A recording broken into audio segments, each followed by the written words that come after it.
Today we're doing a Big Tine food plot tour to show you one of our food plot setups on the crew. Starting it all off, this is the entry exit path on one part of the property to the food plot, and we put Big Tine Borderline on the entry.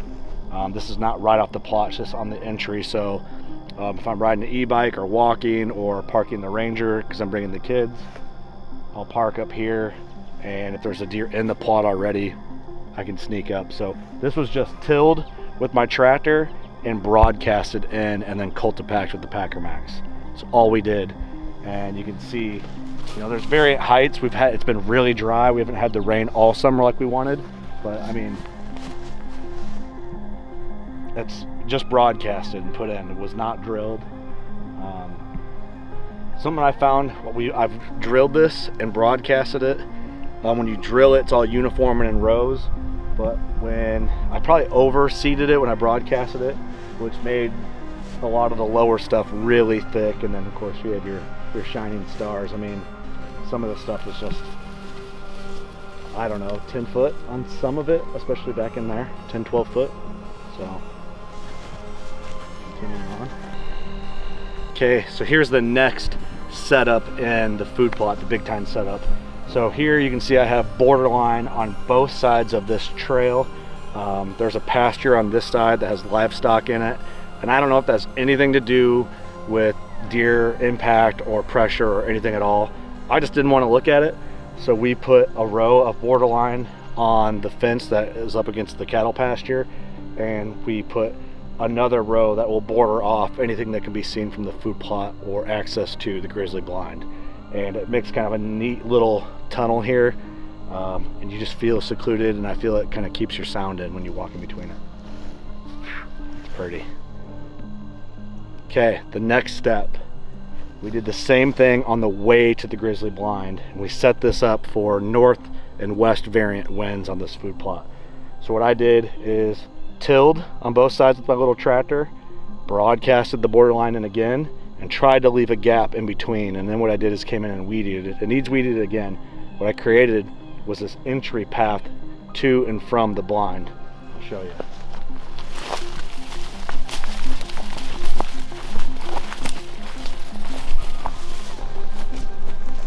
Right to the Grizzly blind. So this is the path that the kids and I will walk in to hunt, or if I'm coming in on my e-bike, I'll ride the Rogue Ridge in and park it midway up the trail and skirt right in. You can see I have Borderline planted on the front side, which actually grew so tall that I had to go in and break all the Borderline off halfway, which is a great problem. And so it's secluded, so nothing can see me crawl the ladder to the blind or crawl out of it. So if the wind's good and I do it quiet enough, if it's windy, this just kind of masks your scent and holds it in, so you can get away with a lot more than you think.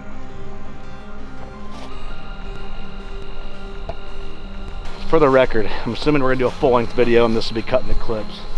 Everybody thinks this costs a lot of money. It takes an equation to make this happen. 1, preparation. 2, effort. 3, a landowner that lets you do it.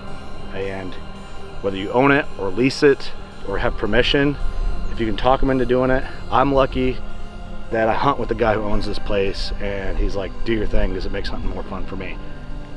So it took effort for me and a little bit of know-how, and this has evolved to what it is over years of experimenting.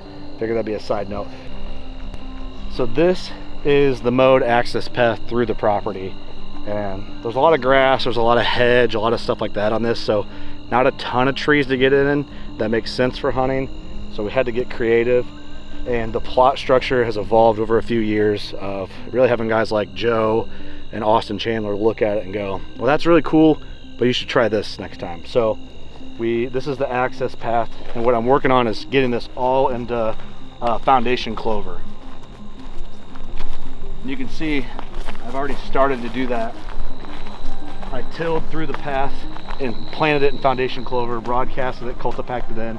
I did it really, really heavy in the fall, and I'm gonna come in and frost seed it again, you know, probably come shed season, maybe a little after. So that's what this is working on here, foundation clover. And then this is like the cool setup. So you can see the end of where the Grizzly blind is. That's obviously, we're gonna crawl into that, and we never, except for this video, walk up here or mess around in here unless we need to. I haven't done a ton for weed management in this plot, so it's honest work. So this plot is elongated shape, and I did just have a big round plot. Well, Austin looked at it, he's like, well, if you're gonna set your blind permanently, if you're allowed to, make it longer and thinner so the deer work past the blind on a west or north variant wind. So that's what we did, and that's what we're trying. And what we did, this is like the bulby end, and this is all buck brunch, and we set up a Grizzly water setup with a mock scrape that's 25 yards from the blind. And then we did the foundation Clover pass through, because this will be driven on more. And then what we did on this side, and there's some bleed over, right, because I broadcasted, so a little bit of buck brunch is probably in the start of this, and you can see what I'm working on. But what I did here is created a hard edge for the deer to walk that's in shooting distance of the blind, blah, blah, blah. Got the black gate, and this is all peas and tubers all the way to the end. And then I have an exit on that end of the blind that's also a foundation Clover path like what you see here. And that's the setup. I think it's really good. I'm really proud of it. I sweated a lot, I got sunburned a lot, I've been bit by bugs. We just put in the work out here to try and make something pretty like this. You know, we do have some weeds in it and whatever, but I think it looks pretty good. I'm impressed with myself, my efforts, and it's all thanks to great dudes like Chandler, Daryl Cherry, Joe Humphreys, the Big Tine crew, and a lot of advice from the listeners on the podcast.